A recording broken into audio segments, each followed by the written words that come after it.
నమస్తే. Shaft academy of media arts news reading and anchoring కోర్స్కి స్వాగతం. నేను డాక్టర్ చిలకమరి నటరాజ్. మనం ఈ న్యూస్ రీడింగ్ అండ్ యాంకరింగ్ కోర్స్లో డిఫరెంట్ సబ్జెక్ట్స్ని మాడ్యూల్స్గా కన్వర్ట్ చేసుకొని ఒక్కొక్క మాడ్యూల్లో ఒక్కొక్క సబ్జెక్ట్ని ఎలాబొరేటెడ్గా డిస్కస్ చేసుకుంటున్నాం. రేపొద్దున ఇండస్ట్రీలోకి వెళ్ళిన తర్వాత ఏం చేయాలి అనేది థియరీగా మనం డిస్కస్ చేసుకుంటున్నాం. ప్రాక్టికల్గా ఎట్లా అప్లై చేయాలి వాటిని అనేది కూడా ఎలాబరేట్ చేసుకుంటున్నాం. Right from the history of anchoring and news reading దగ్గర స్టార్ట్ చేసి ప్రాసెస్, తర్వాత ఒక్కొక్క మాడ్యూల్లో మనం ఒక్కొక్క సబ్జెక్ట్ని ఎలాబరేట్గా డిస్కస్ చేసుకుంటూ వస్తున్నాం. వాయిస్ అండ్ స్పీచ్కి సంబంధించినవి ఇట్లా ఒక్కొక్క పాయింట్ తీసుకొని దాన్ని మనం ఎట్లా వాడుకోవాలి ఎలాబరేటెడ్గా డిస్కస్ చేస్తూ వస్తున్నాం. కొన్ని ప్రాక్టికల్గా ఎక్సర్సైజులు ఎట్లా చేయాలో కూడా మనం కొన్ని మాడ్యూల్స్లో డిస్కస్ చేసుకున్నాం. ఇవాళ మనము కమ్యూనికేషన్ స్కిల్స్, అసలు కమ్యూనికేషన్ అంటే ఏంటి, టైప్స్ ఆఫ్ కమ్యూనికేషన్ ఏంటి, కమ్యూనికేషన్ స్కిల్స్ కోసం మనం తీసుకోవాల్సిన జాగ్రత్తలు ఏంటి, ఇలాంటివి కొన్ని మనం డిస్కస్ చేసుకోవడానికి ట్రై చేద్దాం. ఫస్ట్ అసలు కమ్యూనికేషన్ తెలుగులో మనం భావ ప్రకటన అంటాము.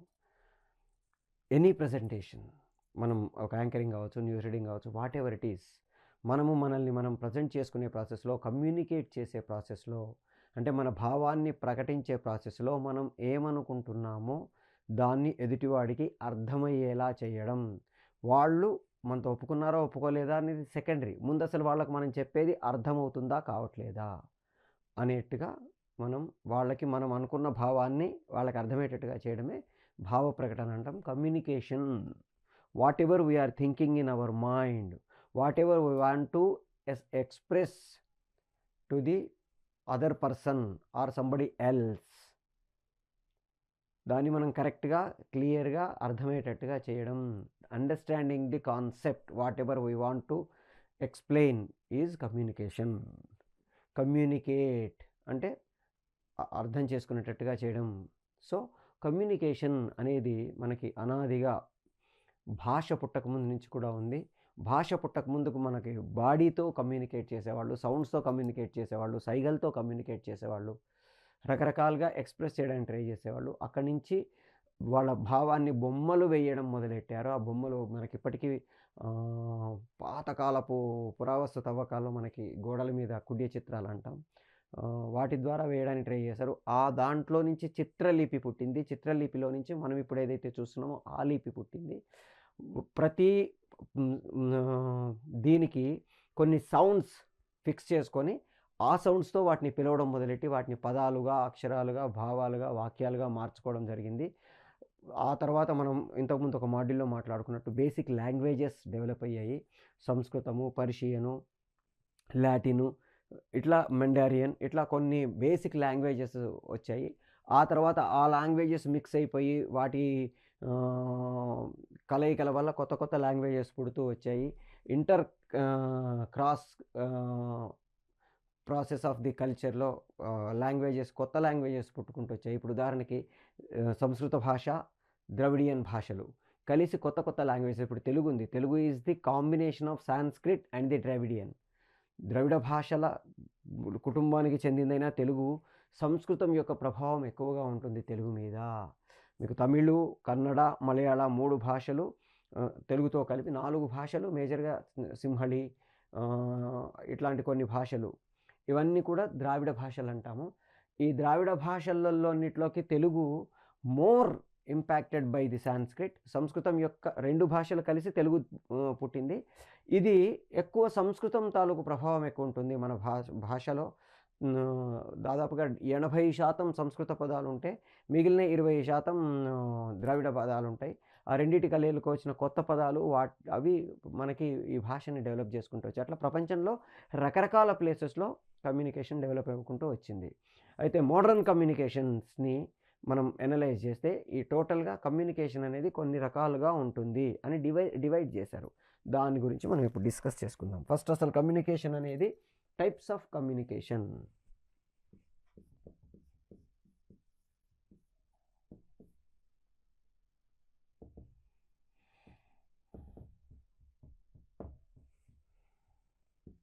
First intrapersonal.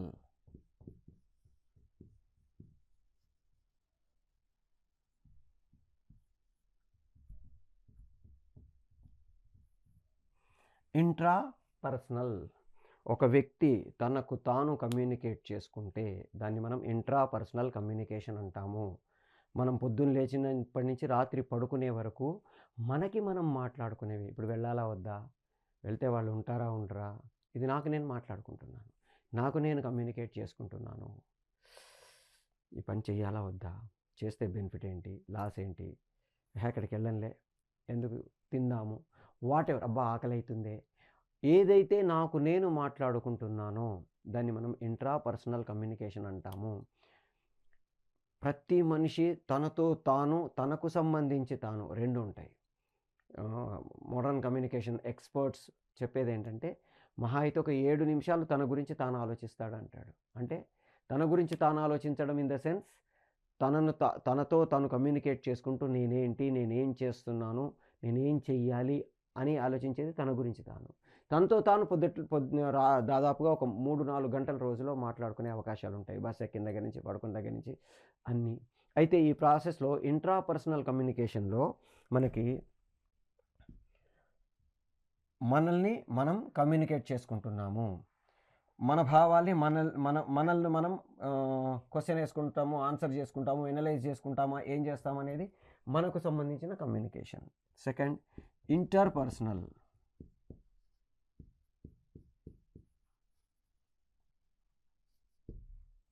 ఇంటర్పర్సనల్ కమ్యూనికేషన్ అంటే ఒక వ్యక్తి ఇంకొక వ్యక్తితో కమ్యూనికేట్ చేస్తే వ్యక్తికి మధ్యలో భావ ప్రకటనని మనము ఇంటర్పర్సనల్ కమ్యూనికేషన్ అంటాము. వైయక్తిక భావ ప్రకటన అంటాం.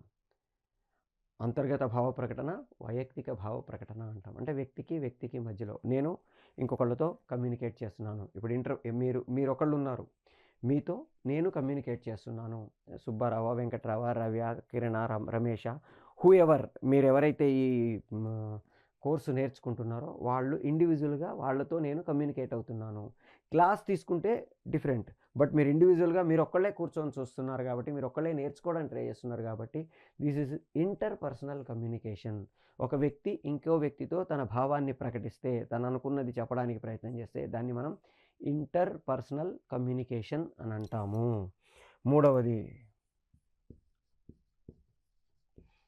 Group communication. ఒక వ్యక్తి గ్రూపుతో కానీ, ఒక గ్రూపు వ్యక్తితో కానీ, ఒక గ్రూపు ఇంకో గ్రూపుతో కానీ కమ్యూనికేట్ చేసుకోవడానికి ప్రయత్నం చేస్తే దాన్ని మనం గ్రూప్ కమ్యూనికేషన్ అంటాము. అంటే ఒక టీచర్ క్లాస్ చెప్తున్నాడు, class is a group, teacher is individual to group. ఒక గ్రూపు ఇంకో గ్రూప్తో కమ్యూనికేట్ చేయడానికి ట్రై చేస్తుంది. ఒక ఆర్గనైజేషన్కి లెటర్ రాసింది, మా కాలేజ్లో ఇంతమంది ఉన్నారు, మీ కాలేజీ వాళ్ళని పంపించండి, వాట్ ఎవర్ ఇట్ ఈస్. అది మనకి గ్రూప్ కమ్యూనికేషన్ అంటాము. పర్సన్ టు గ్రూప్ కావచ్చు, గ్రూప్ టు పర్సన్ కావచ్చు, గ్రూప్ టు గ్రూప్ కావచ్చు, ఏదైనా సరే దీన్ని మనం గ్రూప్ కమ్యూనికేషన్ అంటాము.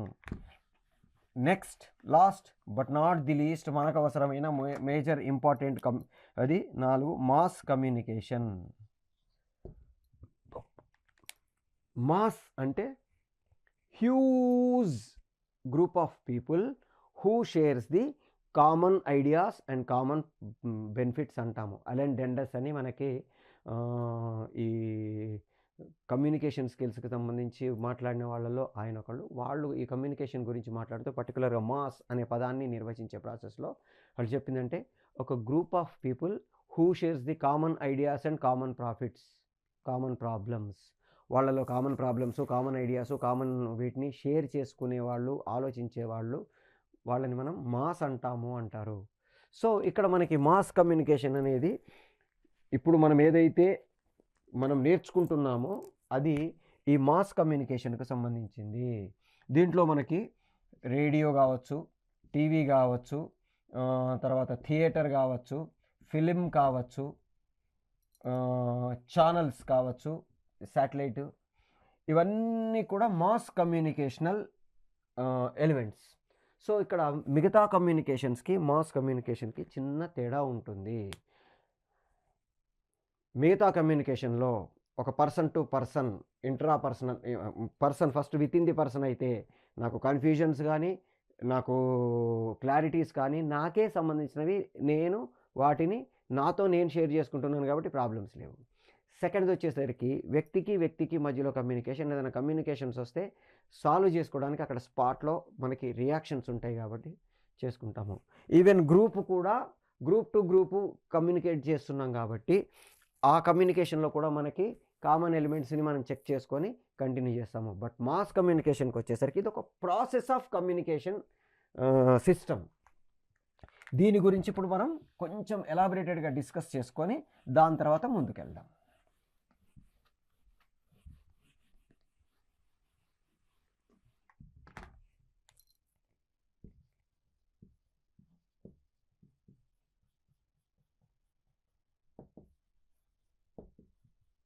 మాస్ కమ్యూనికేషన్ ఇది జనరల్గా ఒక ఆర్గనైజేషన్, ఒక ఐడియా,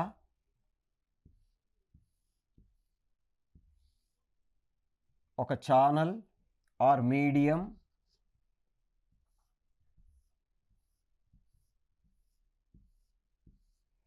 మల్టిప్లికేషన్ అండ్ రిసీవర్స్.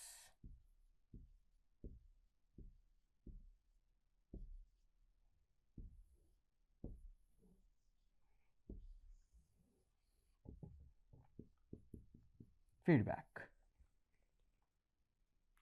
ఇక్కడ ఒక ఆర్గనైజేషన్ ఒక ఐడియాని ఒక మీడియం ద్వారా, ఒక ఛానల్ ద్వారా, ఒక వే ఆఫ్ ప్రజెంటేషన్ ద్వారా మల్టిప్లై చేసి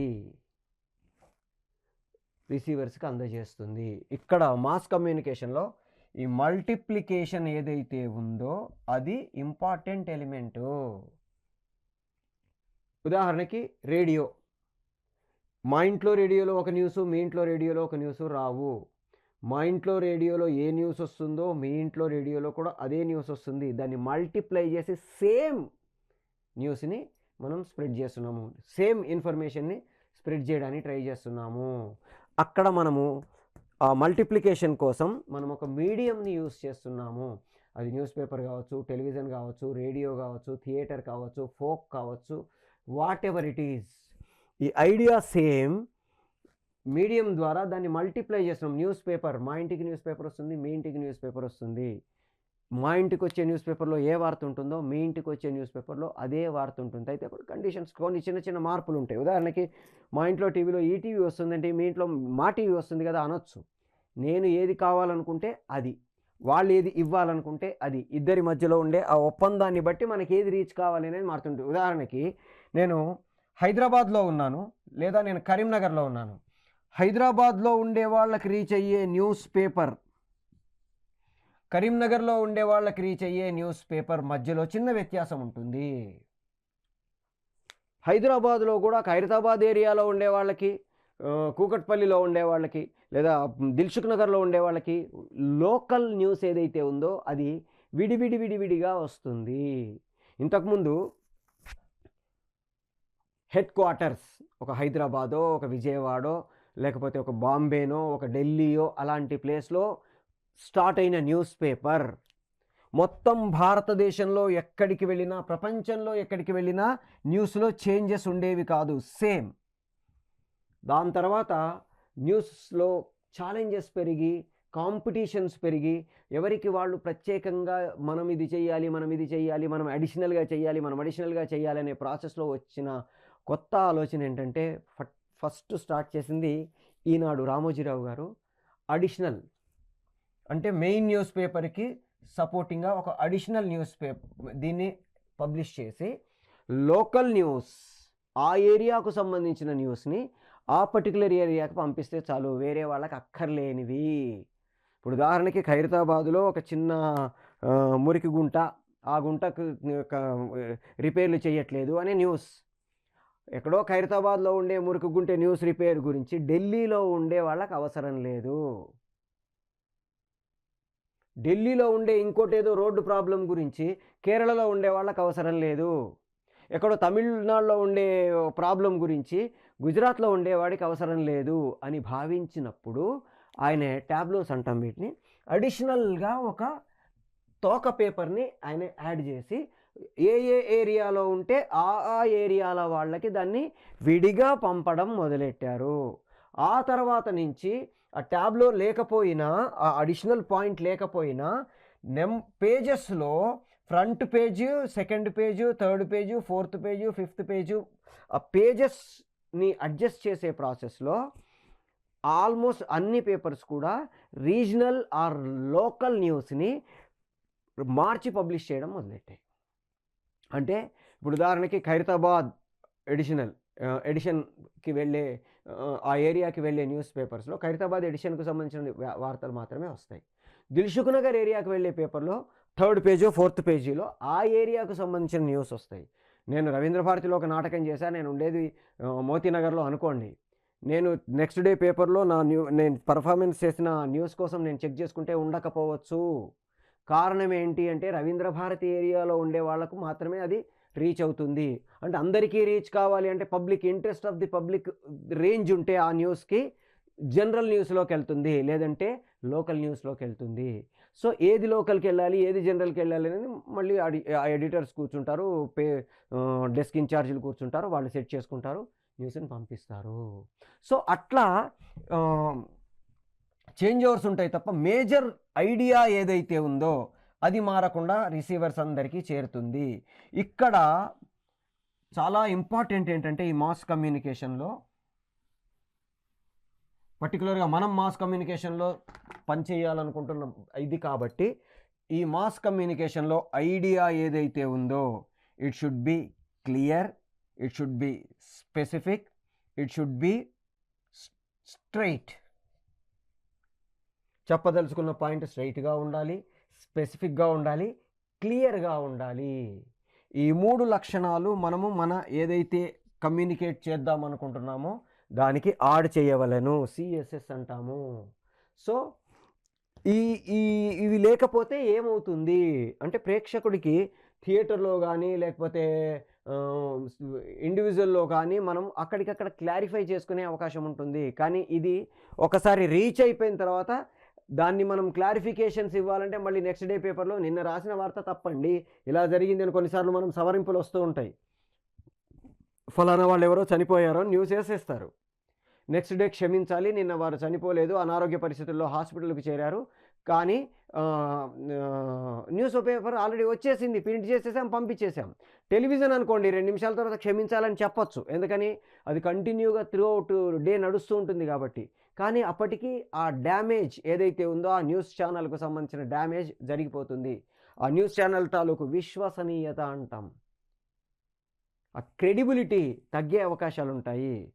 అందుకని మనము చాలా జాగ్రత్తలు తీసుకొని మనం ఏదైతే కమ్యూనికేట్ చేయాలనుకుంటున్నామో దాన్ని పర్ఫెక్ట్గా కమ్యూనికేట్ చేయడానికి ట్రై చేస్తాము. ఉదాహరణకి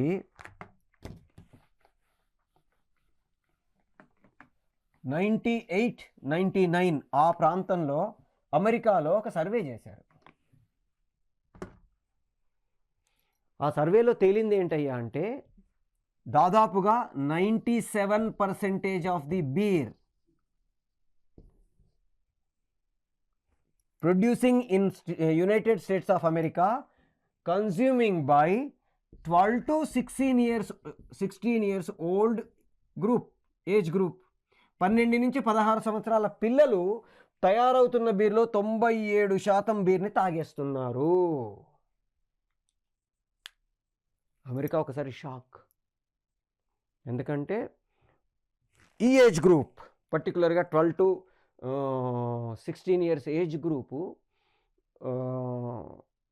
అంత ఎడిక్షన్కి లోనైతే వాళ్ళ ఫ్యూచర్ ఏమైపోతుంది, నెక్స్ట్ జనరేషన్స్ ఏమైపోతాయి, వాళ్ళు పెద్ద పెరిగేసరికి ఎంత భయంకరమైన ఎడిక్టింగ్ పొజిషన్లోకి వెళ్ళిపోతారో, ఆ ఎడిక్షన్కి వాళ్ళు ఏమైపోతారో తెలియని పరిస్థితుల్లోకి వెళ్ళిపోతారు. ఇన్ని టెన్షన్స్ తోటి ఏం చెయ్యాలని ఇమీడియట్గా president of America call for emergency meeting, అందరినీ కూర్చోబెట్టి అసలు ఏంటి పరిస్థితి, ఏం చేద్దాం అంటే రకరకాల డిఫరెంట్ గ్రూప్స్ ఆఫ్ పీపుల్, అంటే ఒక్కొక్కళ్ళు ఒక్కొక్క వర్గానికి చెందిన వాళ్ళు, పొజిషన్కి చెందిన వాళ్ళు, డాక్టర్సు, ఇంజనీర్సు, లాయర్సు, అట్లా అందరితోటి he had the meeting and అసలు ఏం చేద్దాము అని అనలైజ్ చేసుకుంటే వాళ్ళందరూ కలిసి ఒక పని చేద్దాం, will advertise that how the beer is harmful to the body. శరీరానికి బీర్ ఎంత హానికరమో వాళ్ళకి తెలిసేటట్టుగా మనం అడ్వర్టైజ్మెంట్లు చేద్దాము, యాడ్ ఫిలిమ్స్ చేద్దాము.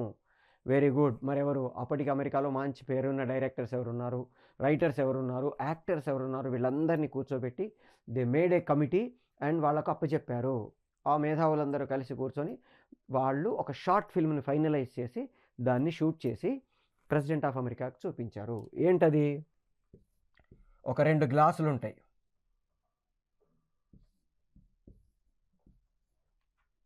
ఒక గ్లాస్ మీద బీర్ అని రాసి ఉంటుంది, ఒక గ్లాస్ మీద వాటర్ అని రాసి ఉంటుంది. ఒక పురుగు అని ఎగురుతూ వచ్చి ఇక్కడ వాలి దాన్ని తాగి అందులో పడి చచ్చిపోతుంది. ఇంకొక పురుగు అని వాలి ఇక్కడ వాటర్ తాగి ఎగిరి వెళ్ళిపోతుంది. ఇది వాళ్ళు చూపించింది. వండర్ఫుల్, చాలా బాగుంది అన్నారు.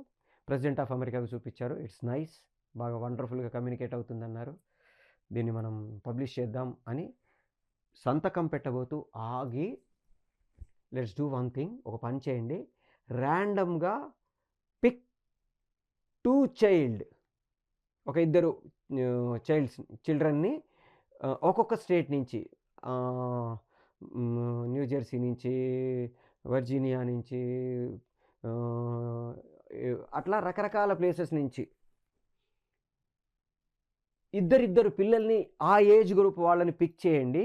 ర్యాండమ్గా వాళ్ళకి చూపించి వాళ్ళ ఒపీనియన్ తీసుకోండి. టోటల్గా ఒపీనియన్ విడివిడిగా తీసుకున్న తర్వాత వాళ్ళందరి ఒపీనియన్ కలెక్టివ్ చేసి దాంట్లో నుంచి will come to A conclusion అని అందరి దగ్గర నుంచి, పిల్లలందరి దగ్గర నుంచి వాళ్ళ వాళ్ళ అభిప్రాయాలు తీసుకున్న తర్వాత మనం ఒక ఫైనల్ డెసిషన్ తీసుకుందాము. మనం ఇప్పుడే నిర్ణయం తీసుకోవద్దు. ఆ ఫైనల్ నిర్ణయం ఏదో ఉందో అంతిమ నిర్ణయం వాళ్ళందరి అభిప్రాయాలు విన్న తర్వాత తీసుకుందాము, వాళ్ళు ఏమనుకుంటున్నారో దీని గురించి తెలుసుకున్న తర్వాత తీసుకుందాము అని విడివిడిగా అలాస్కా నుంచి, అర్జెంటీనా నుంచి, మన వాషింగ్టన్ నుంచి, అట్లా రకరకాల ప్లేసెస్ నుంచి, ఇండియానాపోల్స్, అట్లా మొత్తం అన్ని రకాల స్టేట్స్ నుంచి ఇద్దరిద్దరి పిల్లలు చొప్పున కూర్చోబెట్టి వాళ్ళకి ఈ ఫిలిం చూపించి బయటికి వచ్చేటప్పుడు విడివిడిగా ఒక్కొక్కళ్ళని విడివిడిగా, అందరు ఎదుట కామన్గా తీసుకోవడం కాకుండా విడివిడిగా వాళ్ళ అభిప్రాయాలు రికార్డ్ చేసి వాటినన్నిటిని క్రోడీకరించితే 80% ఆఫ్ ది చిల్డ్రన్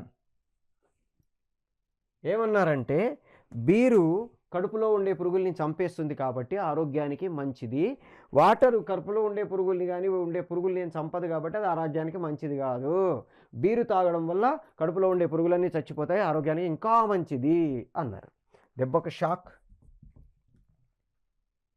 ఓయమ్మ ఇట్లయితే ఎట్లా, వద్దొద్దు అని చెప్పి స్ట్రైట్గా మనం ఇంతకుముందు మాట్లాడుకున్న క్లియర్, స్ట్రైట్, స్పెసిఫిక్, స్ట్రైట్గా చెప్పేద్దాం బీరు హానికరమని అని చెప్పి ఒక 4-5 బీర్ తాగితే యాక్సిడెంట్ అవ్వడము, బీర్ తాగితే ఏం జరిగింది, బీర్ తాగితే అట్లా విడివిడిగా చేసి దాన్ని తర్వాత టెలికాస్ట్ చేశారు, పబ్లిష్ చేశారు. సో ఎప్పుడైతే రిసీవర్కి అర్థం కాలేదో మనం ఇంత అద్భుతమైన శ్రమపడి చేసిందంతా జీరో, పర్టికులర్గా మాస్ కమ్యూనికేషన్లో. అందుకని మనం ఏదైతే మనం అనుకుంటున్న కమ్యూనికేట్ చేయాలనుకున్న ఐడియా ఏదైతే ఉందో అది క్లియర్గా ఉండాలి, స్పెసిఫిక్గా ఉండాలి, స్ట్రైట్గా ఉండాలి, వాళ్ళకి అర్థమయ్యేటట్టుగా ఉండాలి. సో అలా క్లియర్గా మనం చేసుకొని మనం కమ్యూనికేట్ చేయగలిగితే మాస్ కమ్యూనికేషన్ ఎప్పుడు సక్సెస్ఫుల్గా ఉంటుంది. అదర్వైజ్ కన్ఫ్యూజింగ్గా ఉంటుంది. ఒక న్యూస్ చదివాను, న్యూస్ చదివితే వీళ్ళు ఏం చెప్పారు, అసలు ఏం చెప్పదలుచుకున్నారు నాకు అన్న కన్ఫ్యూజన్ రాకూడదు. ఓకే, షాఫ్ట్ అకాడమీ మనకి రకరకాల కోర్సెస్ని ఆఫర్ చేస్తుంది. పర్టికులర్గా ఫిల్మ్ ఇండస్ట్రీకి సంబంధించిన 3 major wings, animation, film making and fine arts. ఈ మూడిట్లలో బేసిక్స్ నుంచి అంటే డిప్లొమాస్ నుంచి పోస్ట్ గ్రాడ్యుయేషన్ వరకు రకరకాల స్టేజెస్లో రకరకాల ఫీజెస్ స్ట్రక్చర్స్ తోటి, రకరకాల డ్యూరేషన్స్ తోటి మనకి డిఫరెంట్ కోర్సెస్ని ఆఫర్ చేస్తుంది. అది కూడా Potti Sriramulu Telugu university, Annamalai university, Krishna university లాంటి UGC recognised universities authentic affiliation తోటి, అథెంటిక్ సిలబస్ తోటి, అథెంటిక్ ఎగ్జామినేషన్ ప్రాసెస్ తోటి మనకి కోర్సెస్ ఆఫర్ చేస్తుంది. అది కూడా అతి తక్కువ మినిమం ఫీజులతో. మనం ఇండస్ట్రీలో ఏ ఇన్స్టిట్యూషన్స్తో పోల్చుకున్నా ఇంతకంటే ఎక్కువే ఉంటాయి తప్ప తక్కువుండవు. అంత తక్కువ ఫీజులతో ఒక middle class, lower middle class, upper middle class వాళ్ళు కూడా ఎఫోర్డ్ చేయగలిగినంత మినిమమ్ ఫీజులతోటి మనకి డిఫరెంట్ కోర్సెస్‌ని ఆఫర్ చేస్తుంది. మీరు ఎట్లాగైతే ఇప్పుడు news reading and anchoring course నేర్చుకుంటున్నారో, అట్లాగే దానికి రిలేటెడ్ అండ్ అడిషనల్ కోర్సెస్ నేర్చుకోవడానికి ట్రై చేయండి. ఉదాహరణకి యాక్టింగు, వాయిస్ కల్చరు, డబ్బింగు ఇట్లాంటి కోర్సెస్ నేర్చుకున్నారనుకోండి, మీ కమ్యూనికేషన్ స్కిల్స్‌ని ఇంకా బెటర్ చేసుకొని, మీ ప్రెజెంటేషన్ స్కిల్స్‌ని ఇంకా బెటర్ చేసుకొని, మిమ్మల్ని మీరు ఎఫెక్టివ్‌గా ప్రెజెంట్ చేసుకోగలుగుతారు. అలాగే ఎడిటింగు ఇట్లాంటివి నేర్చుకున్నారనుకోండి, మీరు తయారు చేసుకున్న ఏదైతే ప్రోగ్రామ్ ఉందో దాన్ని మీరే ఎడిట్ చేసుకొని అప్‌లోడ్ చేసుకోవడానికి మోర్ ప్రొఫెషనల్ వేలో అప్‌లోడ్ చేసుకోవడానికి అవకాశం ఉంటుంది. కాబట్టి డిఫరెంట్ కోర్సెస్, మల్టిపుల్ కోర్సెస్ నేర్చుకోండి. ఎప్పుడు కూడా సింగిల్ టాలెంటెడ్ పర్సన్ కంటే కూడా మల్టిపుల్ టాలెంటెడ్ పర్సన్ అయితే, మల్టిపుల్ క్రాఫ్ట్‌మెన్ అయితే మోర్ సక్సెస్‌కి అవకాశం ఉంటుంది. లెస్ టైమ్‌లో మోర్ ఎఫెక్టివ్‌గా సక్సెస్ అవ్వడానికి అవకాశం ఉంటుంది. కాబట్టి ఇంకా వేరే కోర్సులు కూడా నేర్చుకోవడానికి ట్రై చేయండి. మిమ్మల్ని మీరు ఒక ఆల్ రౌండర్‌గా, ఎక్విప్డ్ పర్సన్‌గా ఇండస్ట్రీలో పరిచయం చేసుకోవడానికి ట్రై చేయండి. All the best.